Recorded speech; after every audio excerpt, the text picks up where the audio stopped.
10th pass பண்ணவங்களுக்கு தேசிய விண்வெளி ஆய்வகத்தில் வெளிவந்திருக்கிற அரசு வேலை வாய்ப்பான உதவியாளர் பணிக்கான தகவலை நம்ம இந்த வீடியோவில் பார்க்கலாம்.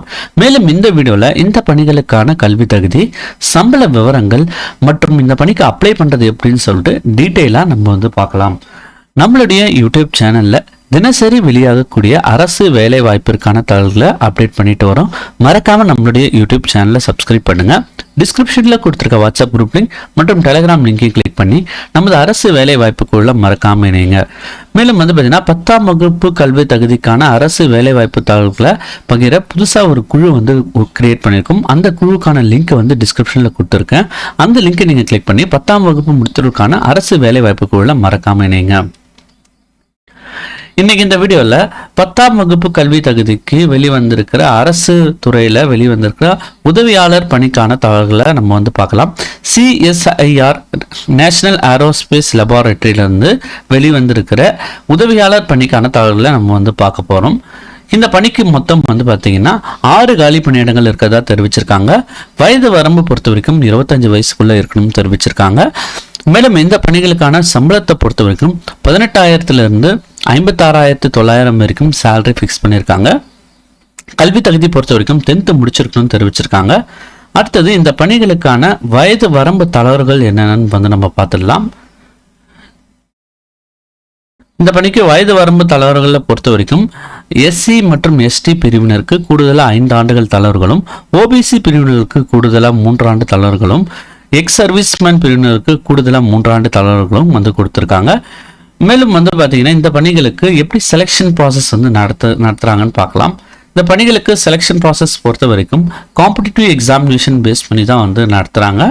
இதில் பொறுத்த வரைக்கும் பார்த்தீங்கன்னா கொஷின்ஸ் இங்கிலீஷ், ஹிந்தி, கன்னடா உள்ளிட்ட மேலும் பார்த்தீங்கன்னா கொஷின்ஸ் இங்கிலீஷில் கேட்கப்படும் தெரிவிச்சிருக்காங்க. எந்த பாடத்திட்டத்தின் அடிப்படையில் கேள்விகள் கேட்கப்படும் பார்த்தீங்கன்னா 10th பேஸ் பண்ணி கேள்விகள் கேட்கப்படும் தெரிவிச்சிருக்காங்க. மொத்தம் 150 கேள்விகள் இருக்கும். 2 மணி நேரம் இந்த தேர்வு நடக்கும்னு தெரிவிச்சிருக்காங்க. மேலும் பார்த்தீங்கன்னா என்னென்ன பிரிவுகள்லேருந்து கேள்விகள் கேட்பாங்கன்னு பார்த்தீங்கன்னா ஜென்ரல் இன்டெலிஜென்ஸ் பிரிவுலேருந்து 25 கேள்விகளும், குவான்டிடேட்டிவ் ஆப்டிடியூட்லேருந்து 25 கேள்விகளும், ஜென்ரல் அவேர்னஸ் பிரிவிலிருந்து 50 கேள்விகளும், இங்கிலீஷ் லாங்குவேஜ்லேருந்து 50 கேள்விகளும் என மொத்தம் பார்த்தீங்கன்னா 100 கேள்விகள் 150 கேள்விகள் இந்த எக்ஸாமினேஷன் கேட்குறாங்க. அடுத்ததான் இந்த அப்ளிகேஷன் ப்ராசஸ் எப்படி நீங்கள் சப்மிட் பண்ணணும்னு பார்த்தீங்கன்னா நீங்கள் உங்களுடைய அப்ளிகேஷனை போஸ்டல் மூலமாக தான் சமர்ப்பிக்கணும்னு தெரிவிச்சிருக்காங்க. அதற்கான அப்ளிகேஷன் லிங்க்கை நான் டிஸ்கிரிப்ஷனில் கொடுத்துருக்கேன். அந்த டிஸ்கிரிப்ஷனில் இருக்கிற லிங்க்கை நீங்கள் கிளிக் பண்ணி இந்த அப்ளிகேஷன் ஃபார்மை டவுன்லோட் பண்ணி அதை நீங்கள் ஃபில்அப் பண்ணணும். ஃபில்அப் பண்ணிவிட்டு நீங்கள் பார்த்தீங்கன்னா உங்களுடைய மார்க் ஷீட் மற்றும் சர்டிஃபிகேட்ஸ், அதுக்கப்புறம் OBC சர்டிஃபிகேட் உள்ளிட்ட சர்டிஃபிகேட்ஸ் இருந்துச்சுன்னா அந்த சர்டிஃபிகேட்ஸோடைய ஜெராக்ஸ் காப்பி அதுடன் இணைத்து செல்ஃப் அட்டஸ்டேஷன் பண்ணி பின்வரும் முகவரிக்கு பார்த்தீங்கன்னா அனுப்பணும். The director CSIR national aerospace laboratory, CSIR-NAL, post bag number 1779, HAL airport road, Kodihalli, Bengaluru 560017, கர்நாடகான்ற முகவரிக்கு நீங்கள் உங்களுடைய விண்ணப்பத்தை அனுப்பணும்னு தெரிவிச்சிருக்காங்க. இந்த விண்ணப்பத்துடன் பார்த்தீங்கன்னா டிமாண்ட் டிராஃப்ட் 500 ரூபாய்க்கான டிமாண்ட் டிராஃப்ட் எடுத்து அனுப்பணும்னு சொல்லியிருக்காங்க.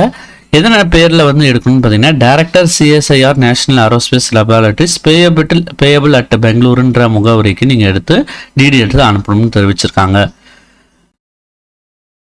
மேலும் இந்த அப்ளிகேஷன் பொறுத்த வரைக்கும் பார்த்தீங்கன்னா யார் யாருக்கெல்லாம் விலக்கு அளிக்கிறாங்கன்னு பார்த்தீங்கன்னா ஷெட்யூல்டு கேஸ்ட், ST மற்றும் ESM அதாவது எக்ஸ் சர்வீஸ்மேன் மற்றும் பர்சன்ஸ் வித் பெஞ்ச்மார்க் டிசேபிலிட்டி மற்றும் பெண்களுக்கு பார்த்தீங்கன்னா இந்த எக்ஸாம் ஃபீஸ் கட்டுறது விலக்கு அளிச்சிருக்காங்க.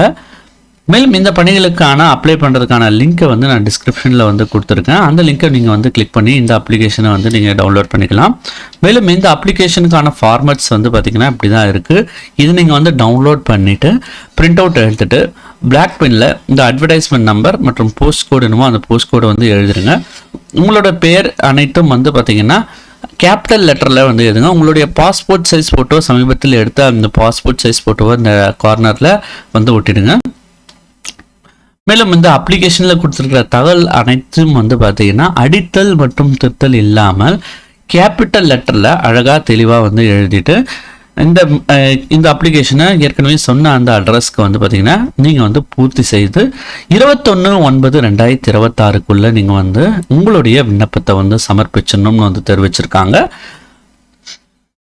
இது வந்து 10th பாஸ் கவர்மெண்ட் ஜாப்ன்றதுனால இந்த பணிக்கு விண்ணப்பிக்கிறதோட எண்ணிக்கை கண்டிப்பாக அதிகமாக இருக்கும். ஸோ மறக்காமல் இந்த பணிக்கு நீங்கள் வந்து அப்ளை பண்ணுங்கள்.